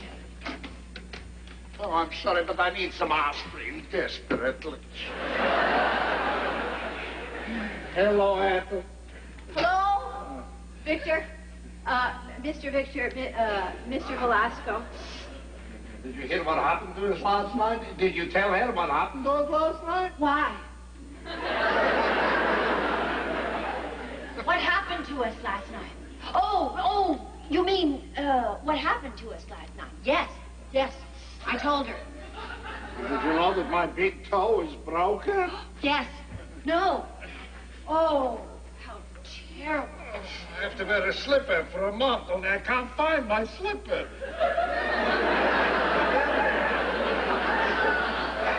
Oh, there they are. There are your slippers. It took me 40 minutes to climb up the stairs. I'm going to have to hire somebody to pull me up that ladder. Please, Corrie, I need about 300 aspirin. A broken toe. Oh, how awful. That's not the worst of it. I just had a complete examination. Guess what else I have? What? An ulcer from eating all that rich food. I have to take little pink pills like you. Oh, dear. You know something, Ethel? I don't think I'm as young as I think I am. Why do you say that? Well, isn't it obvious? Last night I couldn't carry you up the stairs. Now I can't eat rich foods anymore. I'm even thinking of dyeing my hair. Oh, I think it's very nice. Well, thank you. And so are you. Thank you. No, I mean it, Ethel. You are a very unusual woman. Unusual? In what way? It's a funny thing. I can hardly feel my big toe at all. Unusual? In what way? Oh. Well, last night, Ethel, I took a look at you. I took a long, close look at you. And do you know what you are? What? A good sport. Oh, a good sport. Well, I mean it, what you went through last night. A long trip out to Staten Island. The drinks, the strange food, being carried up to my apartment like that. And you didn't say one word about it. Well, I didn't have much chance. I did a lot of fainting. Yeah, as a matter of fact, we both did, if you remember. Mr. Velasco, where are my clothes? Oh, your clothes here. I'm sure I wore more than that. That's a cleaning ticket. They're sending them up at 6 o'clock. Oh, they're at the cleaners? When did I take them off? Well, you didn't. You were drenched and out cold. Hey, Gonzalez took them off. Mr. Gonzalez? Not Mr. Gonzalez, Dr. Gonzalez. Oh, Dr. Gonzalez. Oh, well. I suppose that's all right. How convenient to have an MD in the building. Only he's not an MD. He's a doctor of philosophy.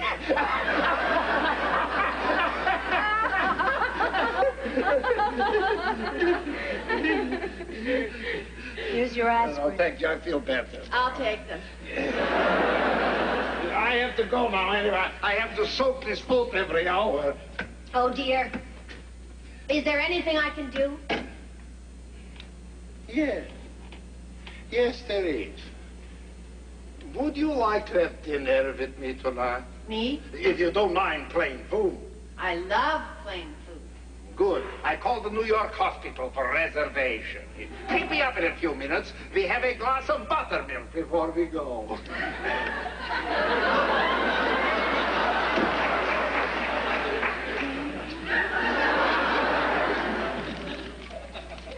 You know what? I bet I'm the first woman ever asked to dinner wearing a size 48 bathrobe. Mother, can I talk to you for a minute? I slept without my board last night. I just realized, for the first time in years, I slept without my board. Mother, will you listen to me? You suppose that ouzo is a Greek miracle drug?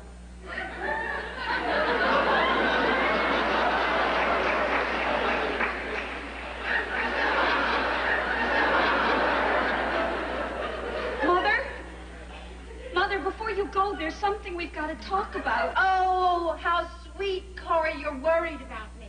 I'm not concerned about you. Oh, look at my hair. What am I going to do about my hair? I don't care what you do with your hair. If he can dye it, why can't I?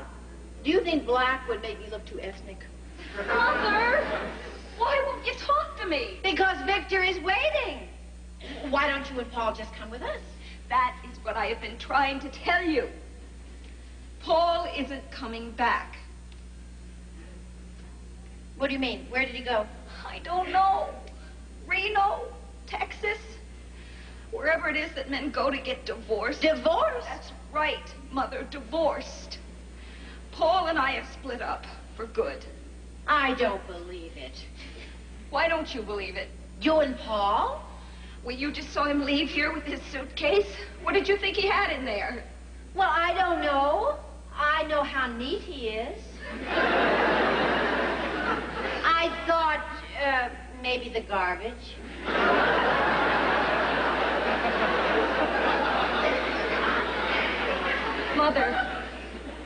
Mother, I believe you. Why won't you believe me? Because in my entire life, I've never seen two people more in love than you and Paul. Well, it's not true. It may have been yesterday, but it sure isn't today. It's all over, Mom. He's gone. You mean he just walked out? Without a reason? He had a perfectly good reason. I told him to get out. I did it, me and my big, stupid mouth. It couldn't have been all your fault. No. No. Because of me. You were running around without your clothes. And Paul is out there on the streets with a cold, looking for a place to sleep. Now, whose fault is that? Yours. But do you want to know something, Corrie, that may shock you? I still love you. You do? Yes. And Paul does, too. And I love him. Only I don't know what he wants. I don't know how to make him happy. Oh, Mother, what am I gonna do? Well, that's the first time you've asked my advice since you were 10. It's very simple.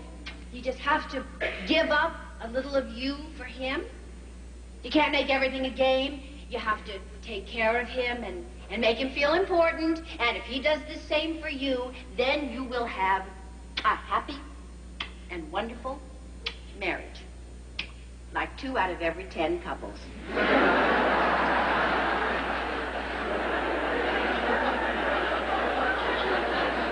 But you'll be one of the 2. Now go on, get your coat, and go on after him. I've got a date. Oh, Aunt Harriet is never going to believe a word of this. Oh, I wish I had my Polaroid camera. Barefoot in the Park will continue in a moment.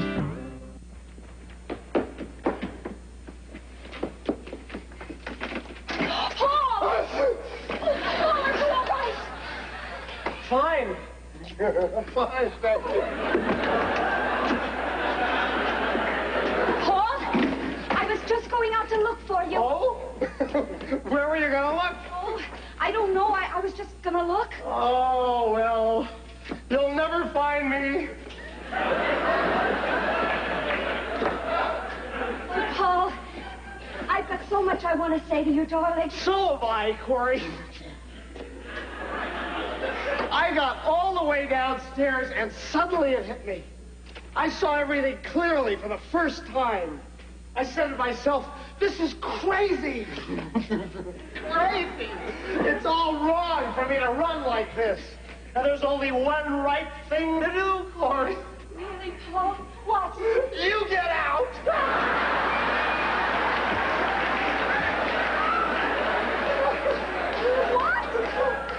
Why should I get out? I'm paying $125 a month for this. You get out. But I don't want to get out. Oh, but I'm afraid you'll have to. The lease is in my name. I'll give you 10 minutes to pack your goulash. Paul, your coat. Where's your coat? Coat? I don't need a coat. It's only 2 degrees. Oh, Paul, darling, are you all right? You're dawdling, Corrie. I want you out of here in exactly 10 minutes. You're ice cold. You're freezing. What have you been doing? What do you think I've been doing?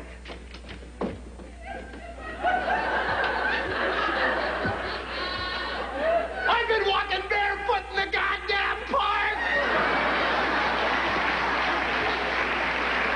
Where is your foot? Are you crazy? Nope. Nope. But guess what You're drunk. Ah, you finally noticed.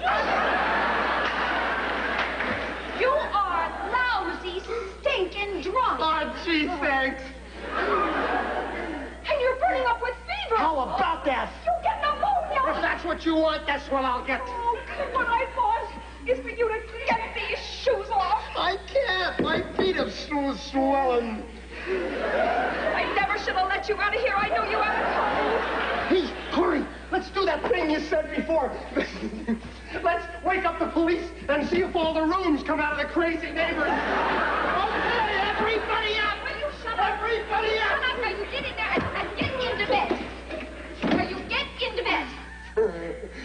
You get in first. You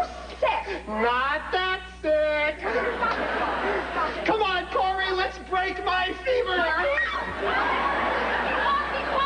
Gee, you're pretty when you're mean and rotten. Keep away from me, Paul. I'm warning you, I'll scream. Shh. There's snow on the roof. We'll have an avalanche. I think you have a fever. Stand still, above me. No, Paul. I don't like you when you're like this. Open this door. Yeah. Of me? Yes! Why? Because it's not you anymore. I want the old Paul back. That fuddy-duddy? He is not a funny-duddy. He's dependable and he's strong. And he takes care of me and he tells me how much I can spend. And he protects me from people like you. And I wanted to know how much I love him. And I'm going to make everything here exactly the way he wants it. I'm going to fix the hole in the skylight. And I'm going to fix the leak in the closet. And I'm going to put in a bathtub. And if he wants, I'll even carry him up the stairs every night. Because I want him to know how much I love him. Can you hear me, darling? Oh! Oh! Are you all right? Oh! Oh! You idiot! Oh, my God! I want to be a nut like everybody else in this building. No, Paul, I don't want you to be a nut. I want you to come down. I'll come down when you said it again, loud and clear. What? Anything, Paul, anything. My husband. My husband. Paul Bratter. Paul Bratter. Rising young attorney. Young attorney. Is a lousy, stinking drunk. He's a lousy, stinking drunk, and I love him. And I love you too, Corrie. Even when I didn't like you, I loved you. Then please, darling, will you please come down? I can't, not now. Why not? I'm going to be sick. Oh, no. Paul, don't move. I am going to come out and get you. Would you do that, Corrie? Because I'm getting panicky. Yes, darling, yes, I'm coming. Corrie? What? Corrie, where are you? What, Paul? Don't leave me. Oh, no, you'll be all right, darling. You just hang on tight and try to stay calm. How? What should I do? How? What should he do? Sing. Sing? Sing, Paul. Yes, you keep singing as loud as you can until I get out there. Now, promise me you will keep singing. Yes, I promise I'll keep singing. Don't stop. Don't stop, darling, until I get out there. Oh, I love you, Paul. Keep singing, darling. Keep Corrie, what song should I sing? Oh, God. Shama, Shama.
Next on A&E, hilarity reigns when Golden Girl Dee Arthur finds a resort filled with moonstruck